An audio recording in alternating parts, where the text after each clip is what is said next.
Welcome, guys, to another episode of Dive into Real Estate Investing for Newbies podcast. I have another great guest, Nate Riggs. Nate is a U.S. veteran. So first, I'd like to say thank you for your service, Nate.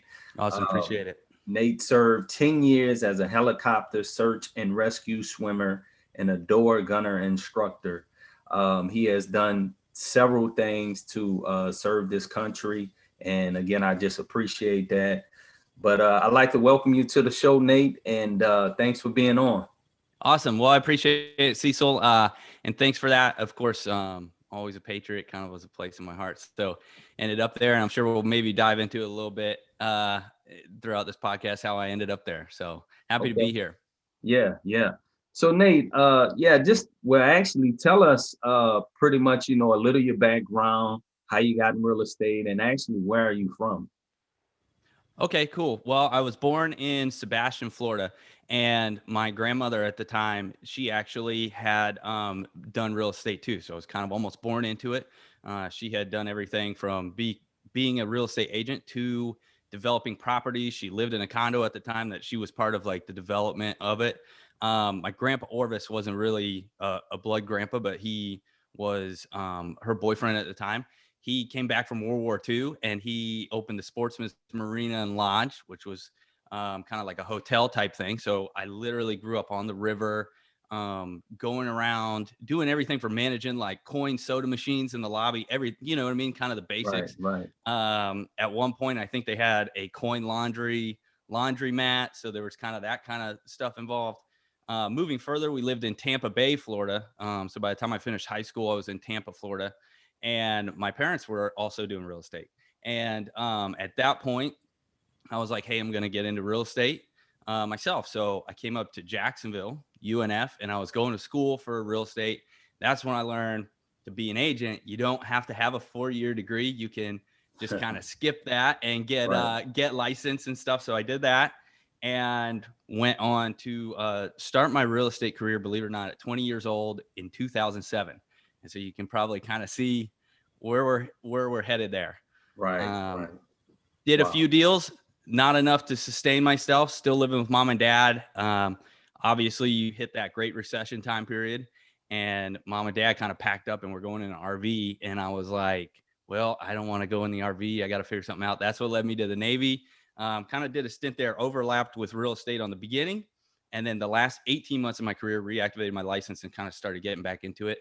And then in January was when I separated fully from the Navy. So this has been the first full year, and that gets us to here where we are today. Wow, man, that's good. Actually, I got a brother-in-law that's in the Navy. He's actually in Virginia, Norfolk, Virginia. Okay. And I think he's been in that for like maybe almost 20 years. I think he's about to retire and get out. But that's very cool. So you actually were doing real estate before you even went into the Navy. Yes. Right. Wow. So that's good. That's good. So you never just wanted to pursue it straight through, or you just figure, well, if my parents are packing up, then I need to do something. Yeah. Right. My choice was like at 22 years old was like go in an RV with mom and dad, you know what I mean? Kind of live on the road, or like I need to kind of get a foothold on life, kind of, you know what I mean? Build my foundation to go my own way. So was able to do that. Did real estate. I worked at the beaches, strictly as a real estate agent. So it's kind of timid, kind of shy, really quiet, surprisingly.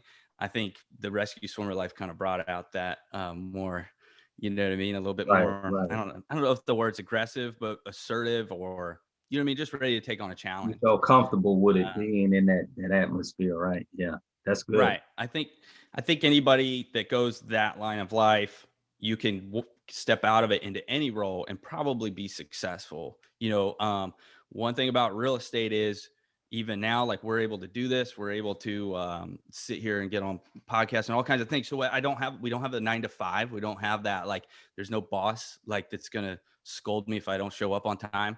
Right. But after 10 years of a regimented routine, when I was 20, there were times where I was like, oh, I'll go to the beach today instead of make some calls or knock on Yeah. doors or whatever it took. And where now it's very easy for me to wake up and go because that's kind of instilled in me. Right, right. That's good, man. That's real good. So tell me, so you're with Keller Williams now. How long have you been with them? And are you because I'm also a real estate agent too. Are you more of a listing agent, buying agent? Is there a specific role you play with Keller Williams? You know how that is starting out being an agent, trying to figure out things. So Yeah, absolutely. So, like I said, I kind of turned my license on 18 months before I got out of the Navy. So, and then January was my first. So this is my first full-time year as an agent. okay, I started out kind of, I probably how everybody else does, kind of that low-hanging fruit. You know, the guys at the shop, the guys I was working with. As new guys would transfer in, as guys would transfer out, I was helping them, you know, with that buying and selling process, whatever it was. Did a lot of new construction. Um, Started this year out, looked at my last paycheck was January, and then of course March, April, May. We know we hit like the world shut down with that coronavirus, so it was kind of right, like, wow, this is crazy. But anyway, coming out of that was a great time to do some self-evaluation where I was. So I realized as far as listings went, I wasn't getting the listings I want. So I really started focusing on listings. I was just looking at the numbers. Immediately after that, we took like 4 listings in June, and focused on that at the same time. So you're in real estate, you know how it goes. You kind of put your energy there, and then my buyers fell off. mm, And we could right, talk numbers where the numbers show once you get listings, you should also get more buyers. So I kind of had to self-evaluate and say, okay, I'm not really, you know, I'm not following up with the people at the open house. If I'm getting sign calls off my listings, I'm not following. So I've been now another 6 months later focusing on that. So we're looking this month, November and December, just focusing on creating a good buyer system and a good seller system. So when we hit the ground running in January, you know how it is. Everybody, oh, after the holidays, after right. um, we've got those systems in place to kind of cater to both. But I want to follow that listing track. I mean, that's where uh, the more listings you get, the more buyers you should be able to get. Right, Correct? You know. right. Yeah, I'm more of a listing agent too. I don't, I think starting off as a real estate agent and most new agents who get into real estate, you try to tell them, find something that you want to do. You're gonna start off, and I think Keller Williams have one of the best educational systems out there as far as being an agent. At the same time, when you start off, you trying to figure out like, well, will I be a buyer's agent? Will I be a listing agent? Do I have to be both? And we know, of course, it's better Should I for me. I know, join that team? Yeah. right, right, right. Should I join the team? And I think being a listing agent is always better because time wise, depending on what you're trying to do, like you say, you're just listing homes, and you know the way the market is going now with the interest rate being low, people are going to put offers on your home. But I say that Right. because a lot of agents get into it and they don't know exactly what they want to do, and they kind of get lost in the trying to figure that out, and that can take up a lot of times. But what you also mentioned is systems. I think is very important to have systems in place